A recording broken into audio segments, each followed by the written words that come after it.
Hello बच्चों, let's see the question. Gravitational potential difference between surface of a planet and a point situated at a height of 20 metre above its surface is 2 joule per kg. If gravitational field is uniform, then work done in taking a 5 kg body up to height 4 meter above the surface will be. Here we have given 4 options. Now to answer this question, first we will discuss here the key concept, and here the key concept will be gravitational potential energy, which is given as m into g into h. M is the mass of the object, g is the acceleration due to gravity and h is the height from the given reference और surface. तो question में हमारे पास एक potential difference दे रखा है between surface and planet, और यहाँ पे हमारे पास जो पोटेंशियल डिफरेंस है at a height of 20 metre above its surface is 2 joule per KG. तो इस पोटेंशियल डिफरेंस को हम यहाँ पे v से इंडिकेट करते हैं. It will be 2 joule per KG.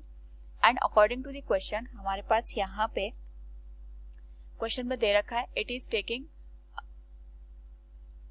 5 kg body up to height of 4 metre. तो यहाँ पे जब हम 5 kg बॉडी को 4 मीटर के हाइट तक लेके जाते हैं तो हमें यहाँ पे वर्क डन की वैल्यू को फाइंड आउट करना है.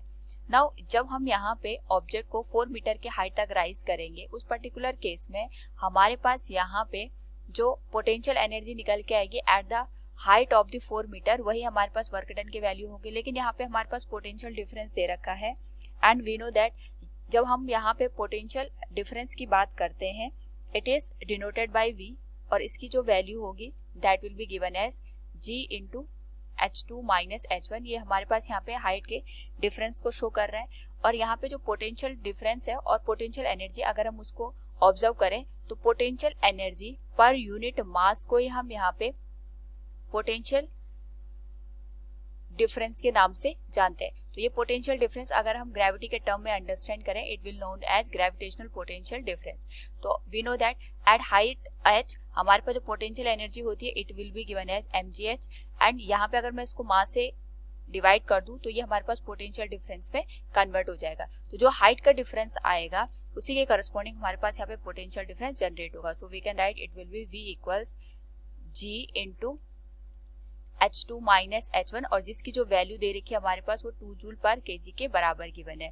नाउ इस केस में अगर हम बात करें यहाँ पे जो हमारे पास surface of the planet given है और जहाँ पे हमारे पास पॉइंट दे रखा है उसके बीच का जो डिफरेंस है ये 20 मीटर के बराबर है. So we can write h2 minus h1, ये 20 मीटर के बराबर आ जाएगा and it will be multiplied with acceleration due to gravity, और ये हमारे पास यहाँ पे 2 के बराबर आ जाएगा. सो फ्रॉम हियर हमारे पास जो एक्सेलरेशन की वैल्यू आएगी दैट विल बी 2/20 0.1 मीटर पर second square.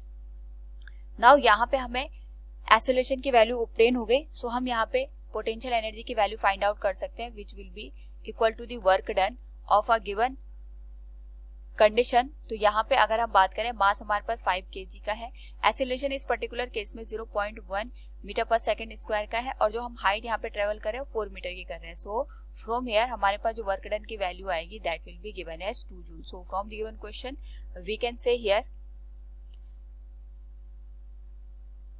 work done in taking 5 kg body up to height of 4 meter above the surface will be 2 joule. Option A will be the right answer. Hopefully you understood it. Thank you and best of luck.